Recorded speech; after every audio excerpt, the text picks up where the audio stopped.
Hi and welcome to the Outquisitions podcast, where we spotlight industry leaders redefining success. The goal of each episode of the podcast is to uncover their stories, their strategies, and insights to inspire, inform, and really elevate your own journey. So let's dive into today's conversation with yet another super inspiring guest. If you want to listen to a really interesting talk, then stay tuned. Katia, thanks for joining. It's a pleasure to have you today on the podcast, Outquisitions podcast. Please introduce yourself, what you're doing with your company, for how long you've been doing it. You also mentioned that you're French, as I am. We'll be glad to learn about your story. Well, first of all, thank you so much for having me. It's so exciting. I love to do podcasts. So my name is Katia Ravé. I am a transformational leadership trainer and business coach. Been doing this for now over 13 years.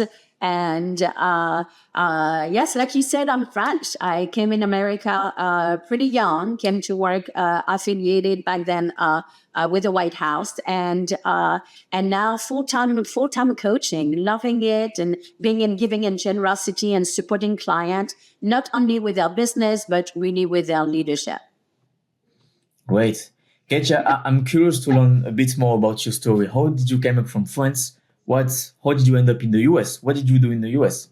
Yeah, so I came actually in the US. I was a hairdresser in France, and I was hired by the hairdresser of the White House back then to come and work to into his hair salons. He just wanted French people, and I was one of 22 who came in. And really, really loved it. I had a contract of 18 months. After that, then I loved it here. I fell in love with the American people. I fell in love with the American dream, and really seeing the possibilities that were here in America. And decided to find someone who would sponsor me to get my green card, get that. And fast forward many years, I come from a family in France of both entrepreneurs, and always knew then I wanted to be an entrepreneur. And I opened hair salon, opened then a huge spa, and then realized that I loved the business side. I loved coaching. So starting to coach people into how to run their business and how to be successful. And the rest was history after that. Great. And did you cut the hair of the president of the United States? I did not. A good friend of mine who came in the Isabel Goetz, she came with all of us. She became a very good friend of mine, and ended up, cutting the hair of the Clinton back then. Wow, amazing story. She wrote a book, actually. If you're French, she wrote a book, the little Isabelle at the Maison Blanche. Really? Yeah. She was on Paris Match, and a couple of Wow, amazing. And so you mentioned that you were from a family of entrepreneurs, and that you became yourself an entrepreneur after this. How would you say, how much of your success as an entrepreneur do you attribute to being raised within this environment? I would say it's 50%. I would say 50% of that. I got some of the foundation. I saw my parents working really hard. I saw what it took. I saw then, a lot of people think it's easy and there is the money coming in, but I saw on the other side how many Sundays they spent in the office, how much paperwork, how many vacation we would take compared to all of my friends. All of my friends were 5 weeks on vacation, and it was only 2 weeks for us. So things like that, then I really saw, but I also saw the possibilities. I saw what is possible when you put all your energy, and especially when you have the vision. And for me, that was it. I came in America. I had a vision. After that, I was like, wow, I do not want to stay where I am. I have a big vision. I know that I'm meant to support people. I know that I'm meant for more. And the vision was really something that I took. That's 50% of my success. It's interesting. So you mentioned that you had this vision of helping people, coaching them, training them. At what point did you choose to, okay, that's it, I'm gonna train people finally, the business, I'm out of the spa business and so on. How did you transition to that part of your life? You know, it was a transition who became, I would say my biggest success was a big failure. So I had hair salons and that was huge success. And I started to coach a couple of people back then who had hair salons. And then I opened this huge spot, 3,000 square feet. I had 12 employees. The best product, French environment. You looked like you were in Paris when you were in it. French music, French product, really best product and best employees. And after 5 years, we actually did not make the numbers that we were supposed to make. So we closed the door. And that moment, I took it as a failure. It wasn't the business who fell. It was Katia who fell. And that really triggered some things into me. I was like, I never want to be in business again. Never. And you know, like when you say never, it never end up this way. I decided to go back to school. I didn't have an education in America. So I decided to go to college. I got a bachelor in fine art. And when I was in college, a lot of my teachers, the students were like, oh my gosh, how do we run the business? How do we make money doing this?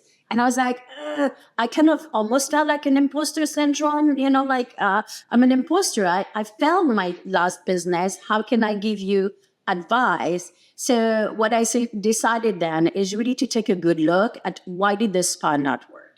And really being responsible. I am the author of my own life. I'm not a victim of my circumstances, which is all about leadership. And then really looking at it as if I am the source, how can I really change the story that I'm telling myself? Oh, I fell, it was the politics, change in government. I mean, you name it, and I was blaming everybody else versus like, now let's take a good look. What did not work?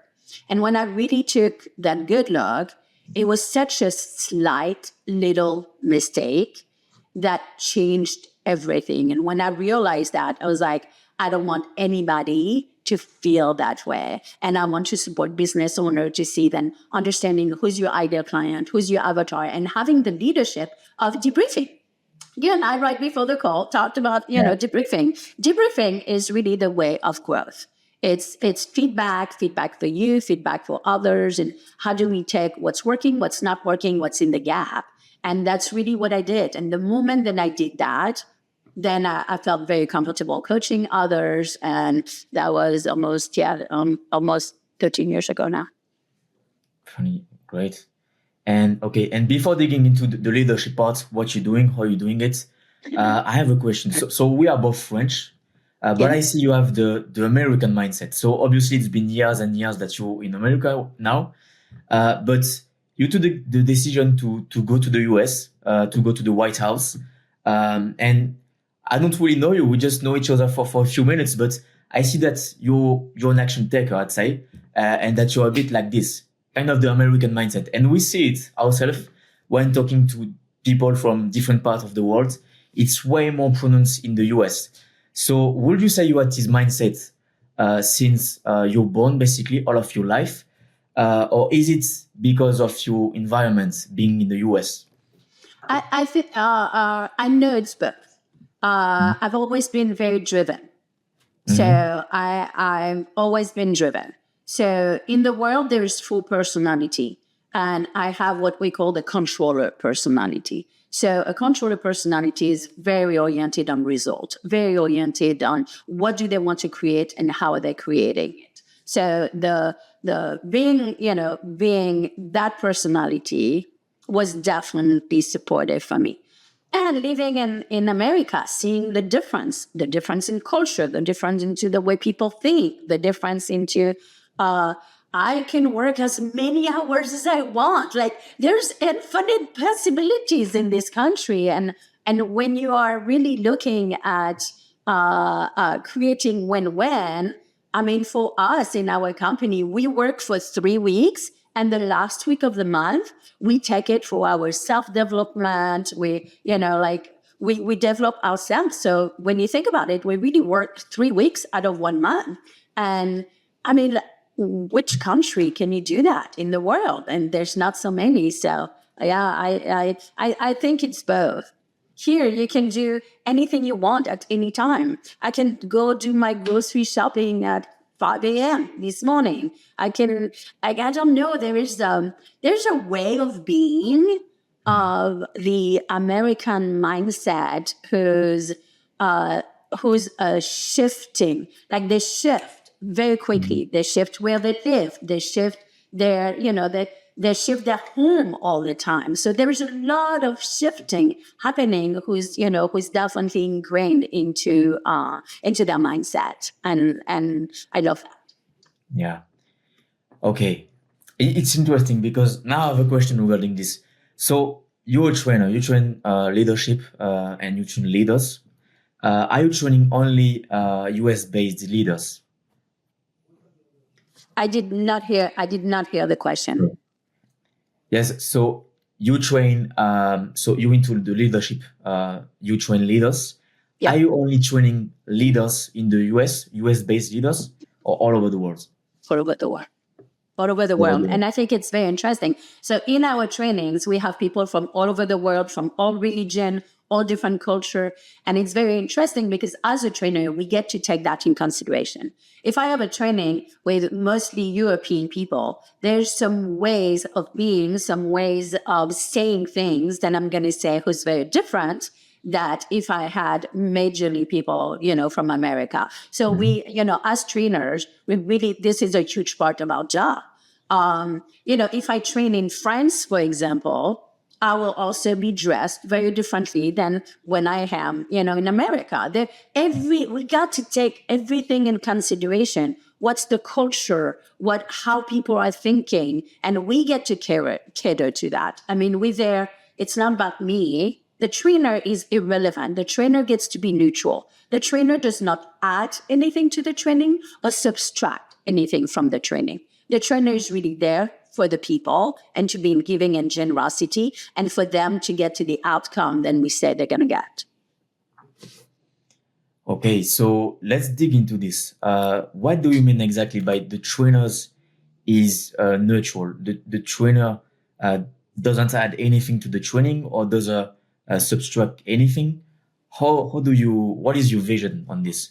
Yeah. So when I go to a training, for example, I would not have, for example, this top. I will not have these earrings. Why? Because that brings attention.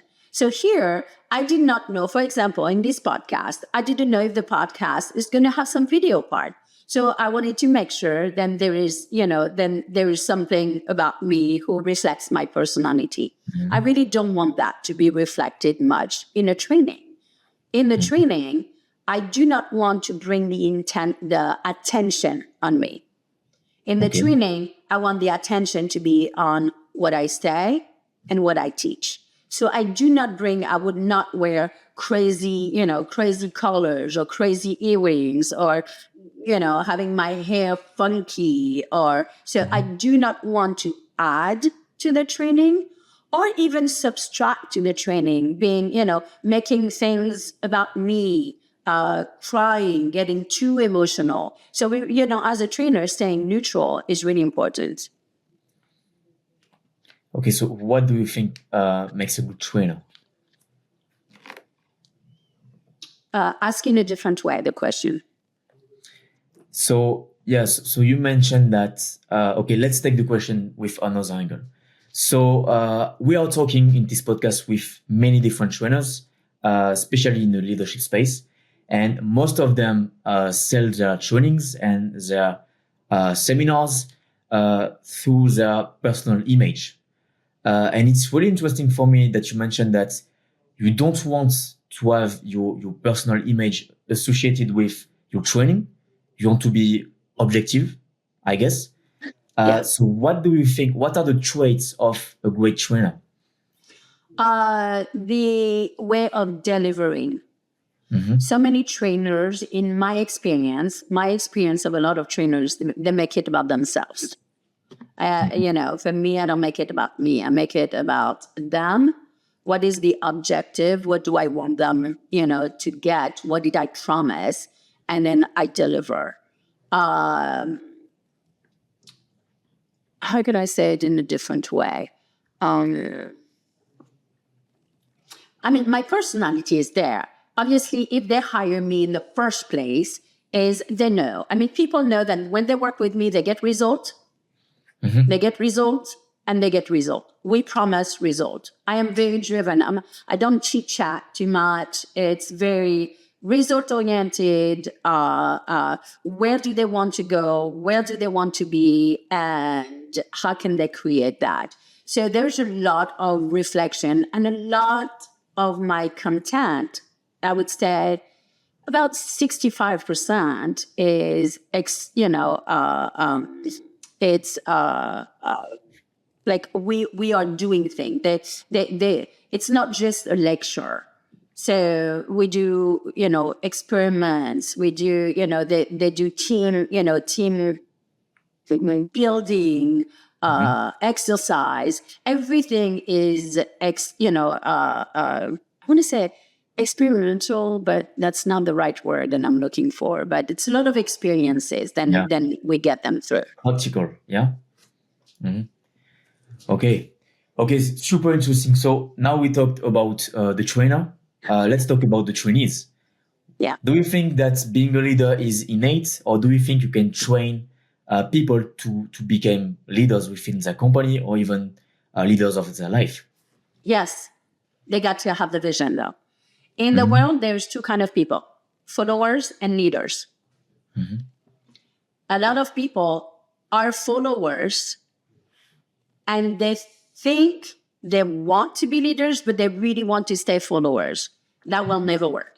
So I don't believe people who are followers, we need both to build this ecosystem. And when we have followers who really own being followers, and then the leaders who really own being leaders, this is when we have the perfect ecosystem.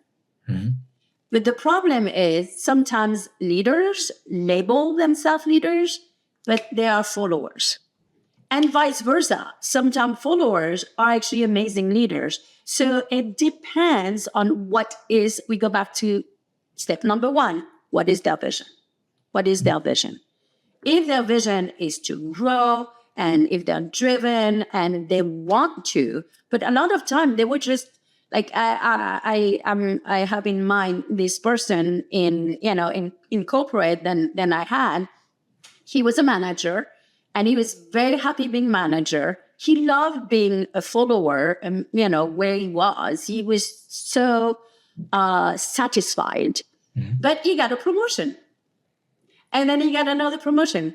And he got another promotion. And now he is in this role where he has no desire, no vision. He just wants to go and do his job.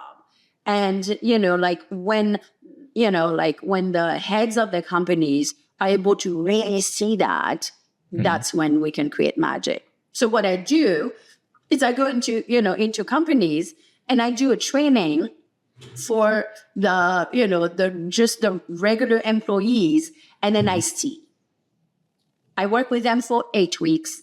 And then I'm like, out of these people in my pod, those 3, you really want to give them. So we save so much money actually to corporate, because we tell them you can invest into these 3 people and for sure they're going to grow. So versus and there's other people, it's you can put them higher and higher. You won't really go anywhere. They don't have the vision and they're very happy where they're at. Does that make sense? Yeah, makes super sense. And this is super interesting to me because most of the people I'm talking to, are more on the side, no, I think that everybody can be a leader, can become a leader within their own company.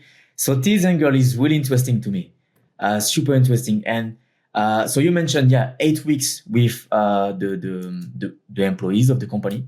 Yeah. How do you decide if, okay, this person is a leader, this one is more of a follower? What is the main trait? Is it the vision or is it something else? Well, it starts with the vision, and it's really the way we do anything is the way we do everything. The way we do anything is the way we do everything. So however they show up in my card, I'm not a lecturer. Sometimes I just talk about something, sports.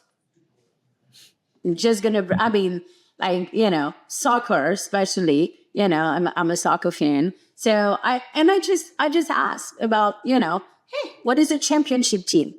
Like on a soccer team, on a football team, and you just hear how people talk. And literally you see how they're showing up. Are they showing up in my pod, sitting like this, and I had to ask 4 times for them to be on video? Are they leaning back? Are they leaning forward? I mean, it's not just about what people say. It's also how are they showing up? What are their ways of being? Are they interacting? Do they want to interact? And personality, I told you at the beginning, there's 4 personality, like if we want to put it into a major bucket, there's 4 personality in the world.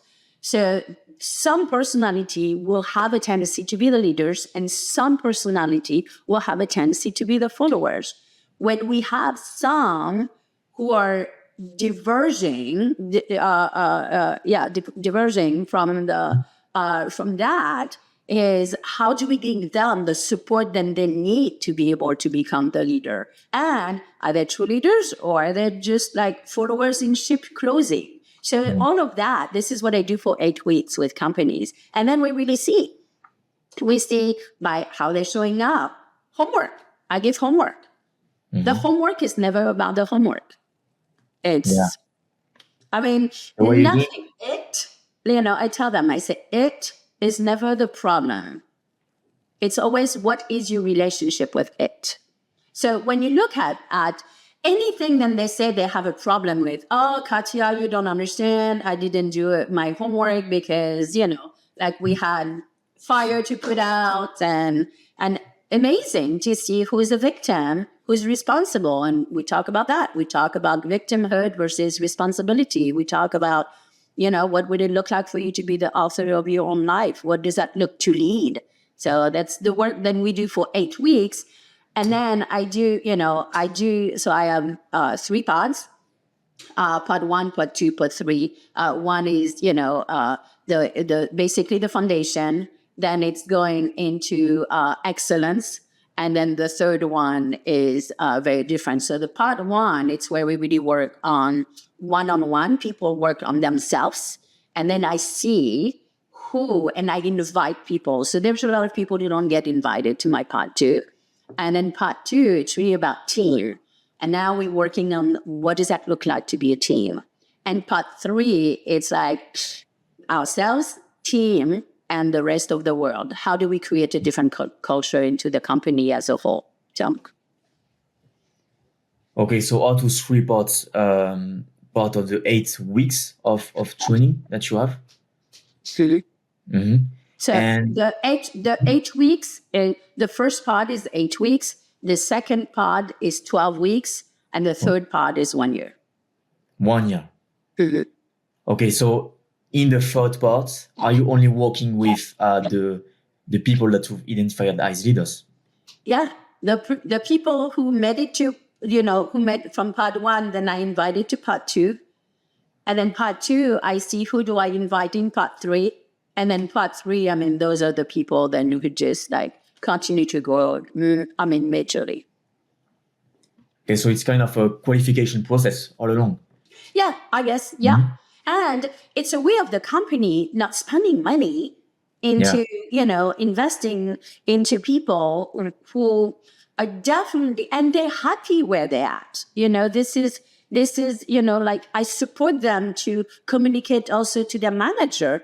Then, if they're happy where they are, they gotta communicate that, because a lot of the time they don't feel like they can, which is all about communication, which, listening, communicating, style flexing. Since there is 4 different personality, we talk very differently with one personality than, the other. So how do you talk to your managers? Most of the time they're controllers. How do you talk to controllers? So we cover all of this. And for me, I mean, at the end of the day, my vision is to create 500 impact leaders.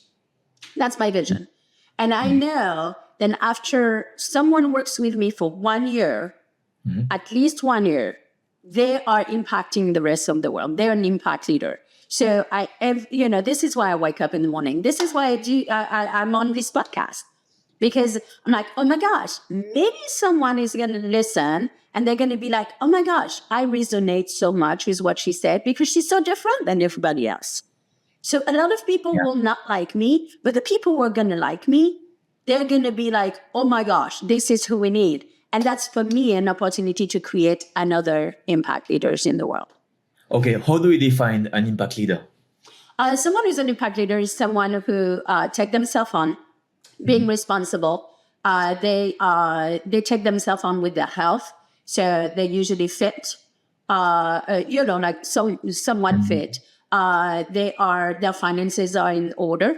They are spiritual. They are in giving in generosity. And so health, wealth, business, and they run their business if it's a business or their career at a high level. And the impact. They're there. It's not just about me. They're impacting now the world with their wealth. They're impacting the world with, I mean, a lot of my clients I took 75 Hard, the 75 Hard challenge, if you're familiar with it. 75 Hard is, you do 75 days of drinking a gallon of water, working out twice a day of 45 minutes, including one outside, no matter what the weather, taking a photo every day. I mean, there is all of these things, cold shower. And, I'm, doing it for the whole year instead of 75 days now, no alcohol. You impact people just by taking it and by posting it on social media. I have inspired so many people to take themselves on. This is what an impact leader is. It's, without me saying, hey, you should do this. Sometimes it's not about that. Sometimes it's just like, how can you inspire others to take themselves on in their spirituality, in their wealth, in their finances, in their money? I mean, especially right now, like people are just, in so many debt. It's like, okay, what would it look like to get out of debt? So there's many aspects of it, but, health, wealth, spirituality, relationships. If you're impact leaders, you have 10 out of 10 relationships with, spouse, family, and okay. I could go on for hours. I obviously you can see with the energy than I have, and this is the energy I have in the training. Yeah, and okay, I have a question for this vision. So your vision is to create or work with at least with 500 impact leaders. Right now, how many impact leaders did you work with?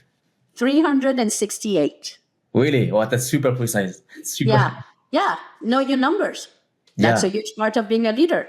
Debrief. How can you know where you're at in your vision if you have not, if you don't know where you're at, how can you know what's in the gap for you to make it, And my vision is probably going to change. I'll go higher and higher and higher. But right now that's where I'm at. And that was really into huge groups. So, now it's more like, okay, how can I refine that? But, I scoreboard, like in a team. If the team who's on the field doesn't know the score, how are they going to implement their strategy? So, the scoreboard, knowing your numbers, whether it's on your bank account, on your scale, or even here in my vision, it's very important. How did you develop this vision? I guess you didn't wake up one day with this vision. Okay, I'm going to develop 500 leaders, impact leaders. Yeah, my overall vision is that I am committed to creating a world of love, unity, and connection. That's my big vision. And then I was like, how can I put something that I can count? Because how do I know? Yes, I wake up every day. Every day I say my vision. I'm committed to creating a world of love, unity, and connection. And today my intention is whatever it's going to be. And I wanted quantity. I wanted to be able to, I'm like, how can I quantify at the end of the year if I work towards my vision? And I was like, what's important to me? And what's important to me, it's living a legacy. So the world of love, unity, connection came into, I want to leave a legacy. What does that really mean to me?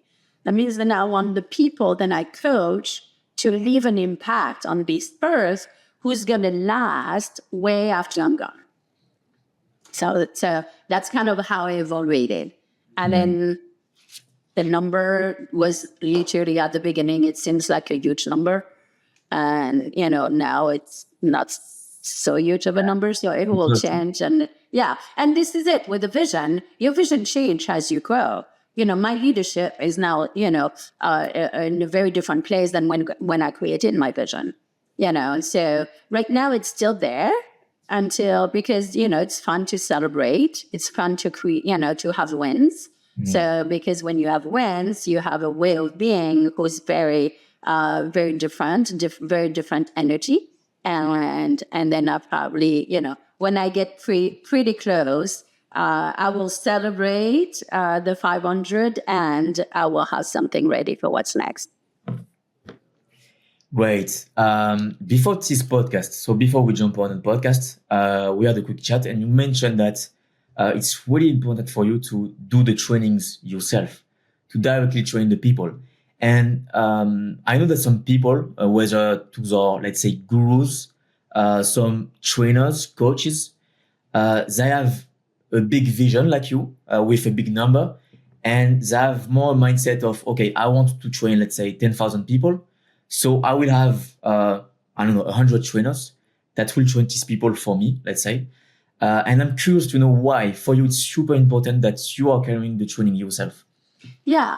So there is two parts to it.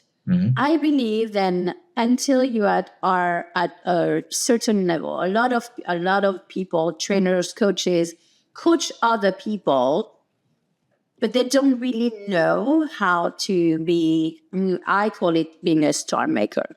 So for me, I am a star maker in behind the scene by making all the people in my training stars to grow and grow and grow.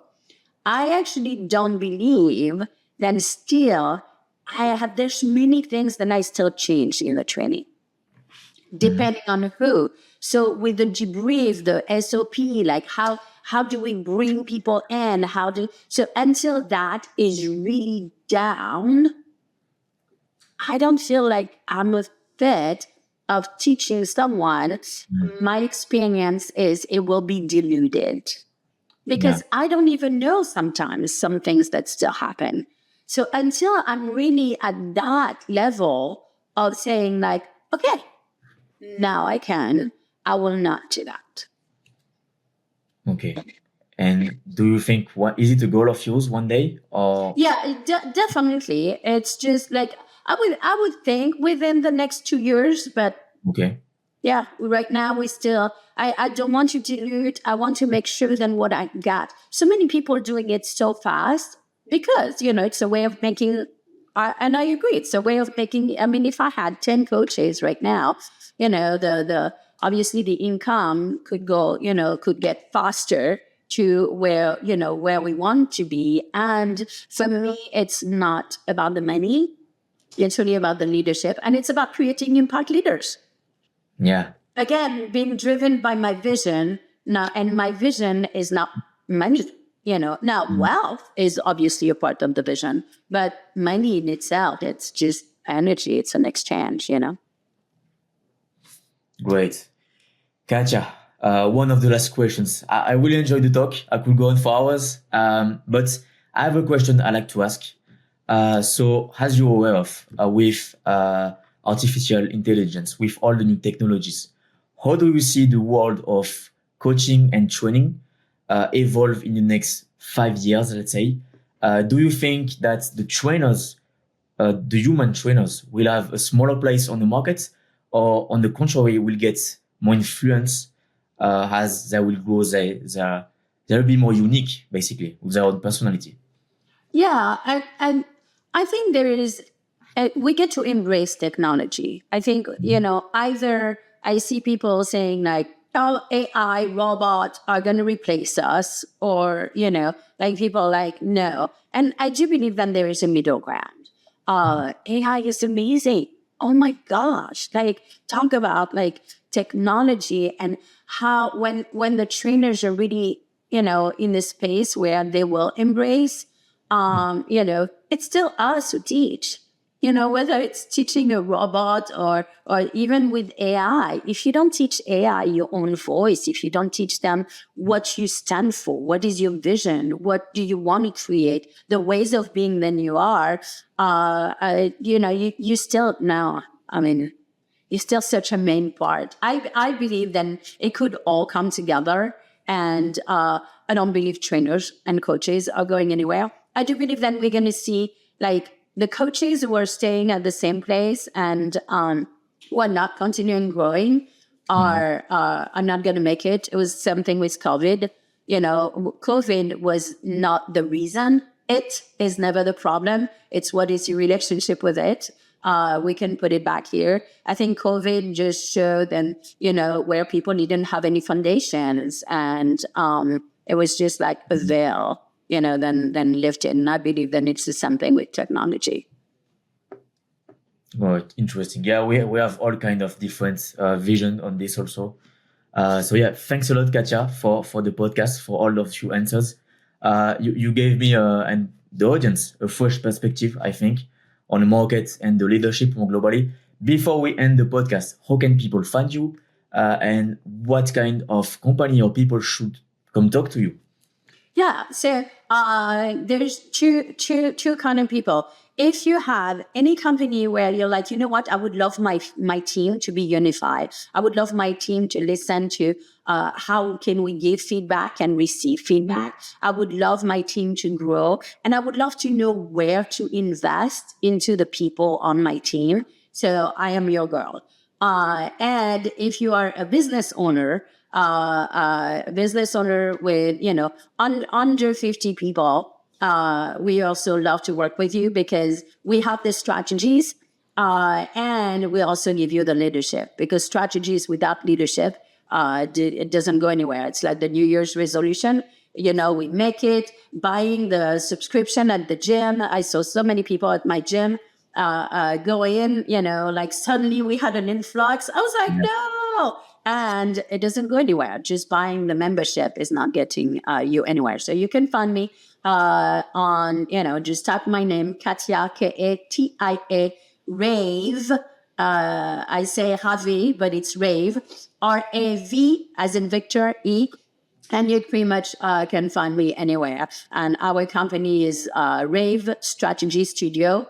And there's a website. You just Google me, and I'm very easy to find. Great. Thanks a lot, Katia. Really appreciate the conversation. Okay, thank you so much. Merci.